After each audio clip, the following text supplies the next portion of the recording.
Au terme des discussions, il a été retenu de procéder très rapidement à des opérations de nettoiement des écoles. Comme vous le savez, donc avec l'hivernage, nous avons beaucoup d'herbes dans certains établissements.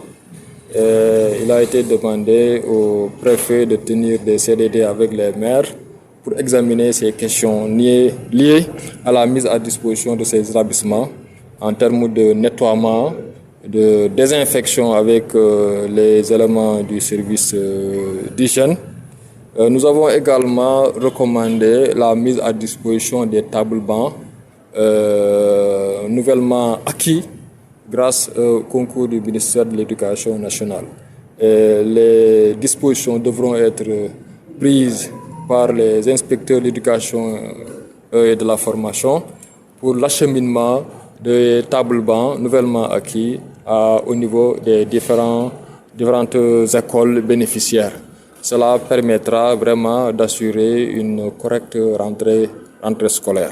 Nous avons également souligné la nécessité pour l'État de prendre en compte certaines revendications du personnel enseignant qui pourraient être source d'instabilité au niveau de l'école. C'est principalement la question du paiement des indemnités liées aux examens. Oui, donc nous avons parlé donc de l'action à dérouler par les éléments du service d'hygiène en termes de désinfection et de désinsectisation.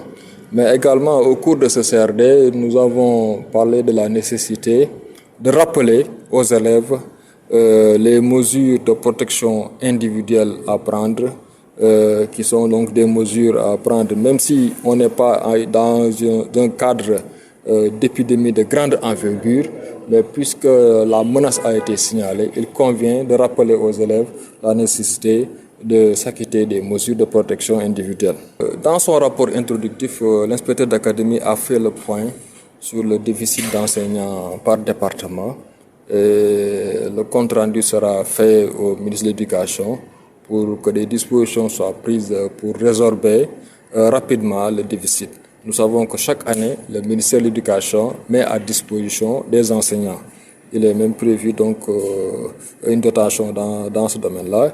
Et c'est nécessaire donc de faire le point sur les déficits d'enseignants.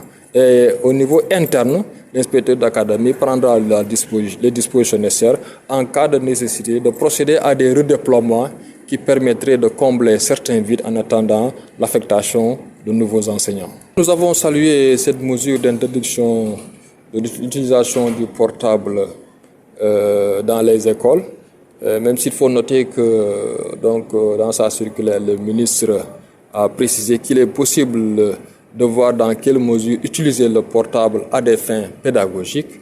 Nous trouvons que c'est une bonne chose, car si nous ne faisons pas attention, nous pourrons constater que le portable pourrait constituer une des causes de la baisse de niveau des élèves.